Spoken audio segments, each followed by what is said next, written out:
நான் படத்தில் வச்சுருப்பேன் சண்முகமணின்னு பேர் வச்சுருப்பேன். அந்த பையன் கூட நந்தபாபா கூட சண்முகமணி நடிச்சிருப்பான். அவர் என்னுடைய ஒரிஜினல் சண்முகமணி மாஸ்டர். அமெரிக்காவில் இருக்கார். காலையில் 6:30 மணிக்கு ஃபோன் பண்ணி பகிராஜ் பிறந்தநாள் வாழ்த்துக்கள் அப்படின்னு சொல்லிட்டு அவர் அவங்க வீட்டில் இருக்கவங்க எல்லாருமே பேசி எனக்கு வாழ்த்து சொன்னாங்க.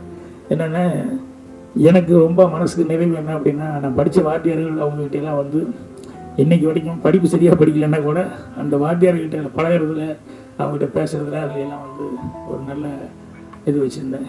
இதெல்லாம் வந்து எனக்கு மனசுக்கு நிறைவான இது. அதே மாதிரி இங்கே சினிமாவுக்கு வந்ததுக்கப்புறம் வர்றதுக்கு முன்னால் இருந்து புரட்சித் தலைவர் எம்ஜிஆர் அவர்கள் வந்து அவரை பற்றி அவர் எப்படி அடுத்தவங்களுக்கு ஹெல்ப் பண்ணுறது, எந்த அளவுக்கு ஒருத்தர் கஷ்டம்னு சொன்னோம்னா எந்த அளவுக்கு ஹெல்ப் பண்ணுவார் அப்படிங்கிற அவருடைய குணாதிசயங்கள் இதெல்லாம் எனக்கு மனசில் பதிஞ்சது. அதே மாதிரி வந்து சிவாஜி சாரை பற்றி சொல்லுவாங்க. ஆனால் நேரடியாக அனுபவிச்சது என்ன அப்படின்னா, யார் எந்த வயசு சின்ன பையனாக இருந்தால் கூட அவருடைய சர்வீஸுக்கு டைரக்டர்னு சொல்லி ஒத்துக்கிட்டா வந்து டைரக்டர் சொல்லுங்கள் என்ன வேணும் என்ன அப்படின்னு சொல்லி கேட்குறது. அது மட்டும் இல்லை, 7 மணின்னா ஒரு 6:55 ஷூட்டிங் வர்றது. இதெல்லாம் இவங்ககிட்ட வந்து பார்க்கும்போது எத்தனை வருஷம் அவங்க நடிச்சிட்டு இருக்காங்க. அவ்வளோ வருஷம் ஆனாலும் அதுதான் வந்து அவங்களுடைய ஃபஸ்ட்டு படம்ன்ற மாதிரியே அவங்க வந்து டைரக்டர் கொடுக்குற முடியாது அந்த டைமுக்கு வர்றது அப்படின்னு. ஸோ இதெல்லாமே எனக்கு ரொம்ப மனசில் இருக்குது. இப்போ இவங்கெல்லாம் சீனியர்ஸ் தான்.